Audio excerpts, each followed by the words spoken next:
going on, guys? It's been about, I don't know, 2 months. At least it feels like it. Got a little progress done on this car. I don't know if the last time I was on here or not, if I told you I was pulling the rear end out, but Kevin pulled the rear end out, and the other day we put in some spherical bushings in this thing. Before we did that, these arms were actually stuck straight out, and even if you pushed them all the way back, they would just sling right back in the spot. So I'm gonna go and say that that was probably some of our issues last year that we had as far as traction on a low bike track. We never really had a problem at like Bowling Green or something like that where the track was prepped really well, but anything that's a little bit less than that, we was having some issues every now and then. But I came out here today with the welder and TIG welded all that up. It's not by far beautiful or nothing, but it is what it is. It was the first time I've ever really welded a full thing of aluminum, so not too shabby.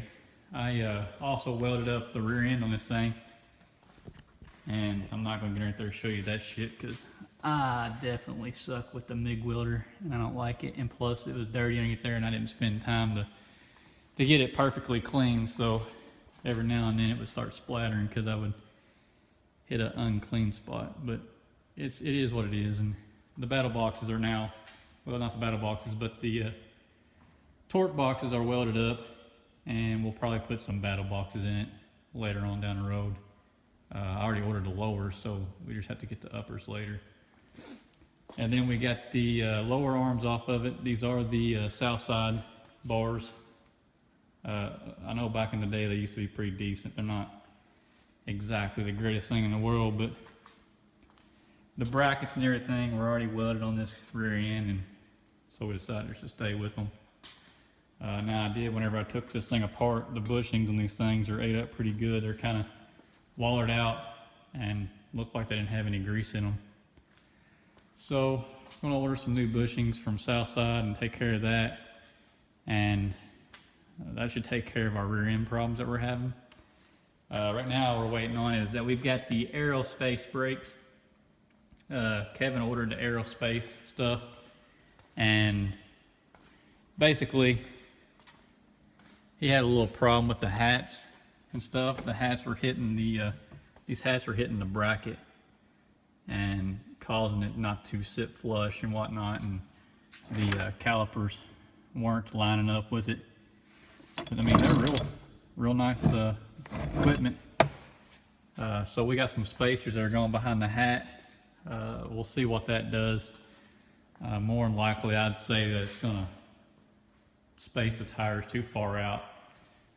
But the idea was that we was thinking that maybe somebody pushed the C-clips eliminators under too far, but now I started thinking about it, you really can't do that. So, and I measured the rear end, it was 59 3/8, and that's pretty much, you know, pretty much the right length. Maybe a little bit off, but I'm pretty sure if anything that would be long. I'm thinking 59 1/4 is what most people said, and trying to measure that with the diff cover and all that stuff on it was kind of a pain in the ass, so it could have been 59 1/4. But other than that, we've got the plugs for it. We're going to try some 9 series plugs on it, some NGK 9s. They're pretty cold plug, but figured we'd start there first. It's actually too cold a plug, but I don't think it's going to hurt anything. As long as they don't foul out, it shouldn't really hurt us. And we did stay non-intercooled, as you can tell. The only reason why we did that was just for cost effectiveness right now. We did have a guy give us an intercooler over here, and we are debating on maybe trying to use it later on just to see how well it works. It may work okay. The only real reason why we didn't try it this time was it doesn't have 4-inch ends on it, and we didn't feel like buying a whole lot of piping and stuff at this point in time and trying to get that work. Whenever later on we'll try to get the forward-facing headers and stuff working. So we may mess with more stuff this winter. I'm not sure exactly what the plans are with this car at the moment. I know that we're just looking forward to getting it going. One more thing, I do got to put the CO2 in this thing. There's the CO2 tank, and then the regulator, and of course we got the hoses and everything to go with it. I'll hook all that up, and I may even show a video on how to set up the dome pressure and everything like that on the Holley system. Seems like a lot of people want to know more stuff on the Holley system than anything. So we'll dive into that a little bit, because that's not too hard to do. The computer part of it's a whole lot easier for me to take care of, as I understand that stuff a little bit more. But anyways, we'll talk to you guys later. I just want to give you a quick update. I want to suspect that maybe in about a month we'll have it on the track. I would say 2 weeks, but then we all know that'll probably be a fucking lie, because last time I think I said 2 weeks. So we'll shoot for a month.